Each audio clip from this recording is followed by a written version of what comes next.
Welcome friends, welcome to the lecture series of Basic Electrical Engineering. So in today's session, we are going to discuss about mesh analysis, how a mesh analysis can be done and what are the different methods associated with the mesh analysis.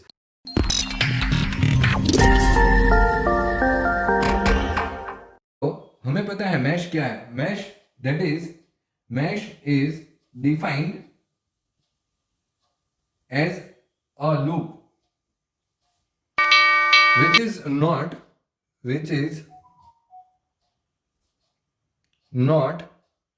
contain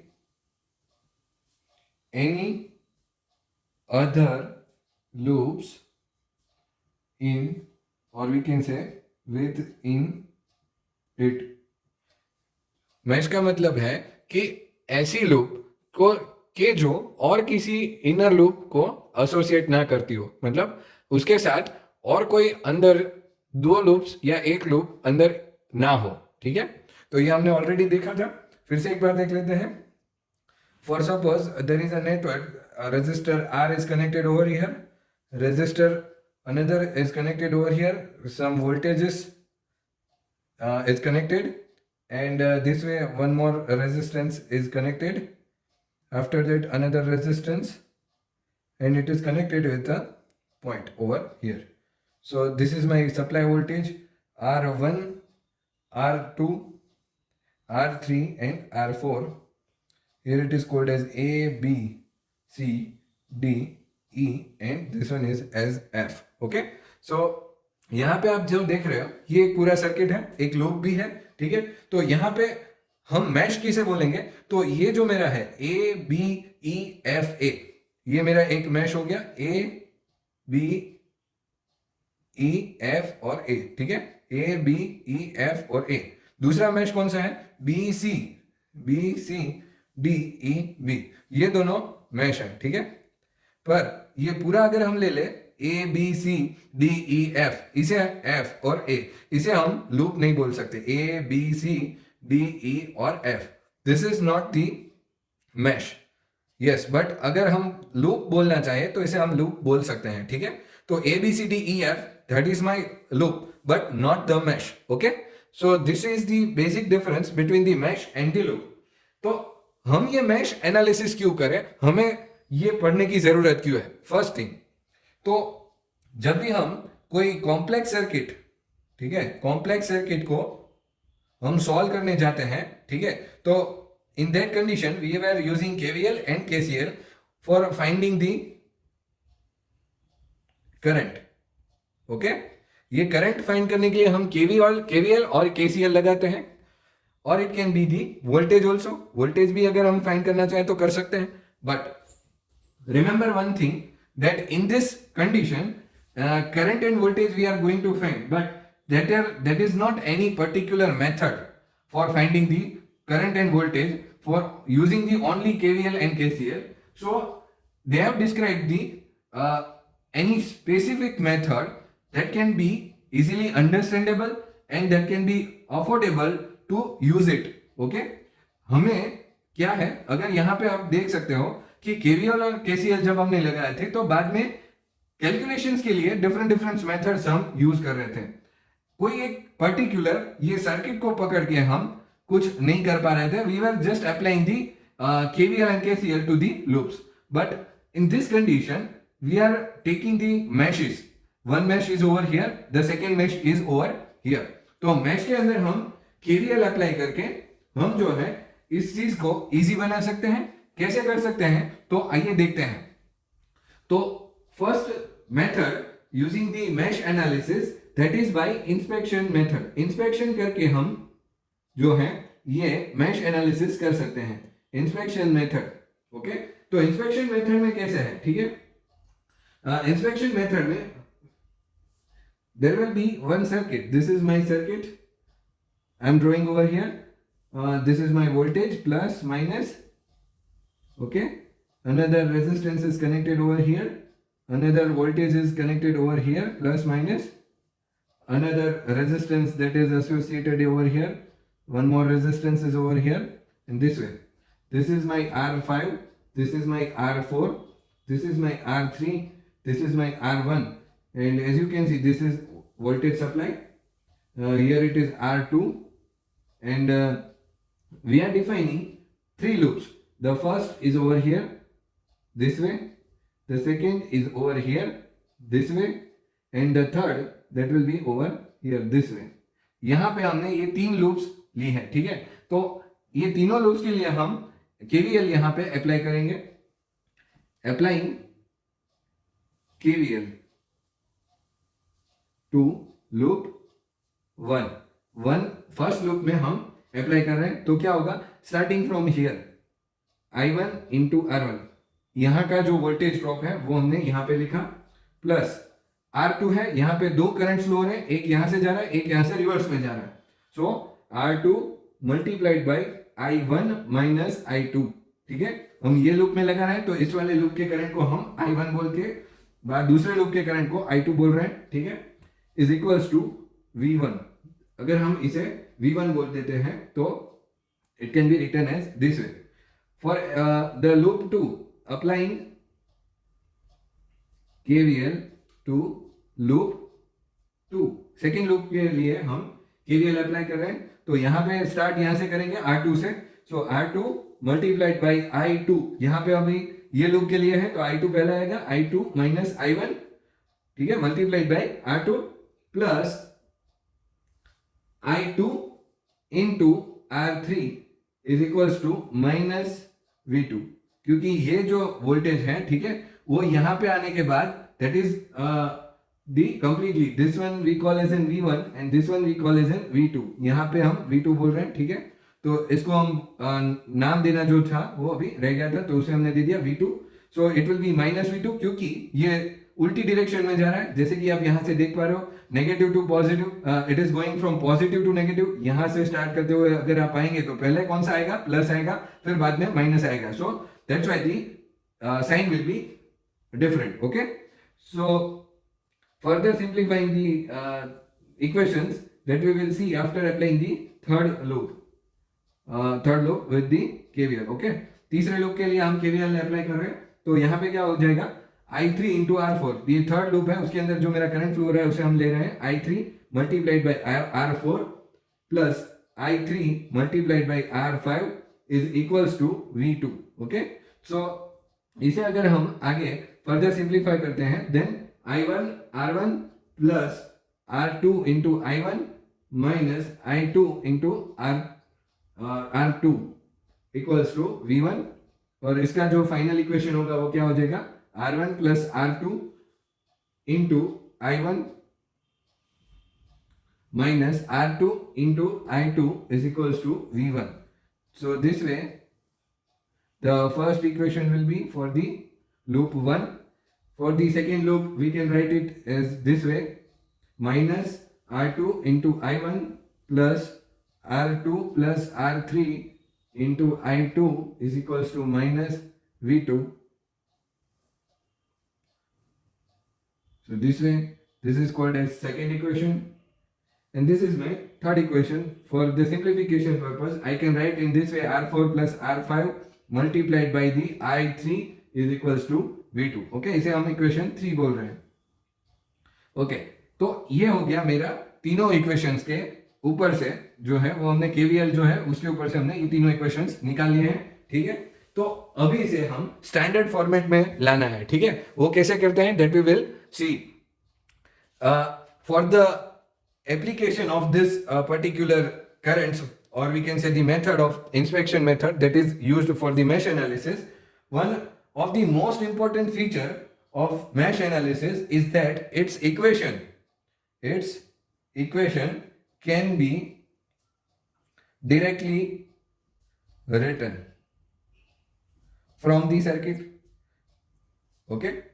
तो अभी आप बोलेंगे sir आपने इतनी मेहनत क्यों करवाई। We have just understood the basic fundas behind the each and every thing, okay। हमने क्या किया है, हमने पहले बेसिक मेथड से हमने सीखने की कोशिश की है, ठीक है।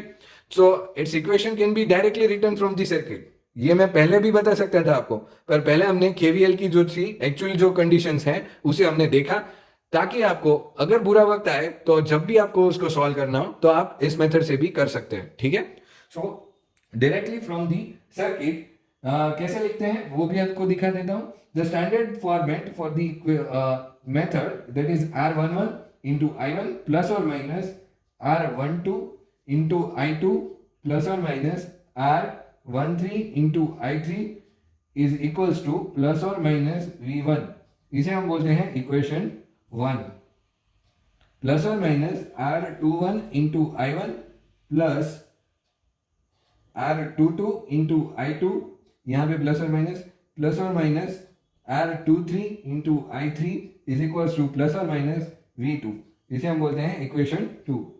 देन आफ्टर प्लस और minus R31 into I1 plus और minus R32 into I2 plus और minus R33 into I3 is equals to plus और minus V3, equation 3। Okay, so this way the thing can be understood where अभी आपको यहाँ पे लगेगा ये सब चीजें सर ने क्या लिखी है, ठीक है। So for the R11 as you can see is equals to sum of resistances, जो भी हमारे रेजिस्टेंसेस हैं उनका समेशन है कनेक्टेड इन मैश 1। पहले जो हमने मैश डिफाइन की उसके अंदर जो भी रेजिस्टेंसेस कनेक्टेड है उसका जो समेशन है it can be written as R11 same way R12 और is equals to R21 is equals to sum of resistances connected common in mesh 1 and 2। R31 is equals to sum of resistances connected common in mesh 1 and 3। ये जो चीजें हमने यहां पे लिखी है मतलब 1 और 2 मैश के अंदर जो भी कॉमन रेजिस्टेंसेस हैं उनका समेशन, 1 और 3 के बीच में जो भी कॉमन रेजिस्टेंसेस हैं उनका समेशन वो हम यहां पे लिखेंगे। तो बात रहेगी R22 और R33 की। तो R22 क्या है, that is the sum of resistances connected in mesh 2 and sum of resistances connected in mesh 3। Okay, ये तीनों के अंदर जो भी मेरे रेजिस्टेंसेस वगैरह कनेक्टेड है तो उसके लिए R23 और इज इक्वल्स टू R32 ये दोनों भी सेम हो जाएंगे, sum of resistances connected in mesh 2 and 3। Okay, so this way it can be written I1 I2 और I3 जो है उसे हम करंट बोलते हैं, current in respective 3 meshes.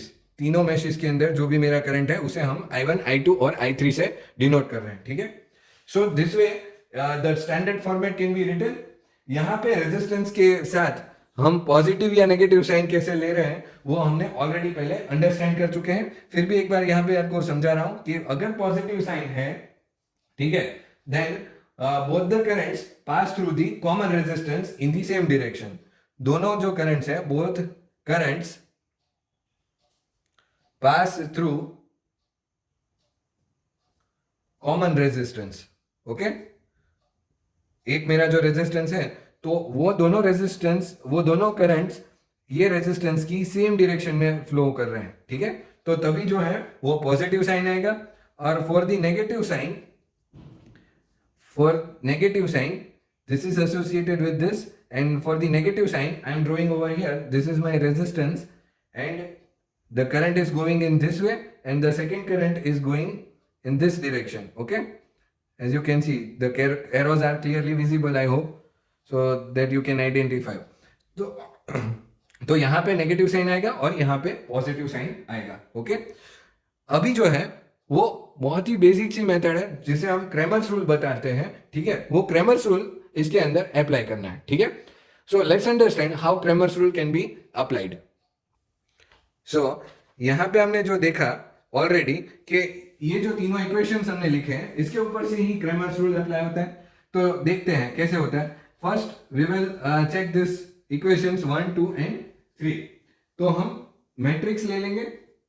Matrix के अंदर फर्स्ट जो है वो क्या आएगा, तो जो रेजिस्टेंसेस की वैल्यूज हमने यहाँ पे लिखी है वही सेम रेजिस्टेंसेस हमें लेने हैं, R11, R12 और R13। यहाँ पे हम ले लेंगे R21, R22 और R23। यहाँ पे हम ले लेंगे R31, R32 एंड R33।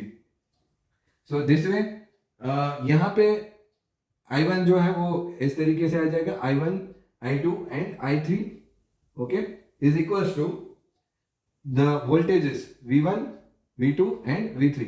इसे हम ऐसे लिख देंगे, ठीक है। तो ये जो पूरा इक्वेशन हमने यहाँ पे लिखा है that will be completely of plus और minus format as given into the circuit. देखिए अभी जो हमने बेसिक मेथड पहले स्टार्टिंग में सीखी, ठीक है, ये यहाँ पे जो हमने ऑलरेडी सीखा, ये how KVL can be applied, वो क्यों सीखा वो अभी आप देख लीजिए। क्योंकि जब भी आप ये डायरेक्टली इक्वेशन के अंदर पुट करेंगे, ठीक है, तो इसकी साइंस क्या आ रही है वो हमें पता नहीं चलती। तो वो साइंस कहां से पता चलेगी, ये जो केवीएल लूप आप अप्लाई करते हो उसके ऊपर से हम ये साइंस जो है वो डिसाइड कर सकते हैं, ताकि जब भी हम इसके अंदर अप्लाई करने जाए तो हमारा जो आंसर है, जो भी करंट फाइंड करते हैं या कुछ भी फाइंड करना चाहते हैं, वोल्टेज या करंट, तो दोनों का आंसर हमें करेक्ट मिले, ठीक है। So for that purpose we are applying the KVL in the starting and then after we are writing this equations, okay। तो इस इक्वेशन के ऊपर से हम जो है वो ये सब चीजें लिख रहे हैं। We will take one example also for the clear understanding of this method। तो यहाँ पे ये पूरा जो इक्वेशन है उसके ऊपर से हमने ये सब चीजें लिखी, ठीक है। तो ये जो पूरा यहाँ पे हमने लिखा है, जिसे मैं हाईलाइट कर रहा हूँ रेड पेन से, ताकि आपको क्लियरली पता चले कि किस चीज की बात कर रहे हैं सर, ठीक है। So this is my term, the first matrix, इसे हम डेल्टा आर कंसीडर कर रहे हैं, ठीक है, इसे हम डेल्टा आर बोलते हैं। So for the delta R now we want to apply the Cramer's rule. So as per the Cramer's rule, आप सब पढ़ चुके हैं, Cramer's rule already 10th standard में आ चुका है। So Cramer's rule can be applied for the currents, okay, हमें करंट फाइंड करने ultimately. So for the I1 current is equals to delta R1 divided by delta R, okay. तो delta R1 जो है उसे हम कैसे लिखेंगे, यहां पे आप देख लीजिए, V1, V2 and V3, here all the resistances plus और माइनस R12 प्लस और माइनस R22 प्लस और माइनस R32 प्लस और माइनस R13 प्लस और माइनस R23 एंड प्लस और minus R33, okay, divided by the delta R। For the second I2 current, delta R2 divided by delta R can be written in this way that the term for the first will be same, R11, R21 plus or minus R31. Here it will be also applied V1, V2 and V3, and the third that will be plus or minus R13 plus or minus R23 and R33, okay, divided by the delta R। For the I3, delta R3 divided by delta R is equals to, यहाँ पे भी हम लिख सकते हैं, कैसे लिखना है वो अभी आपको पता चल गया, R11 प्लस और माइनस R21 प्लस और माइनस R31, यहाँ पे भी R12 प्लस और minus R22 and R32 plus और माइनस R13 प्लस और minus R23 and R33, okay, divided by the delta R। So this way the complete currents can be identified, okay। यहाँ पे आपको थोड़े से मैट्रिक्स जो है वो सॉल्व करने की जरूरत रहेगी, ठीक है। तो इसके ऊपर से हम जो है वो पूरी वैल्यूज जो है वो निकाल सकते हैं, and that's how current can be achieved for the any of the meshes, okay. ये मैश 1 का करंट है, ये मैश 2 का है और ये मैश 3 का करंट है, okay. So that's how it can be possible. ये टाइप के एग्जांपल्स जो है वो जीटीयू में जनरली पूछे जाते हैं। आगे भी केवीएल और केसीएल के जो भी एग्जांपल्स आते हैं वो भी इंपॉर्टेंट रहेंगे। So I hope all of you must be clear with this method, and if you gain some of the knowledge from this video, then do like and share the video, and also subscribe to my channel to watch more this kind of videos. Thank you for watching the video.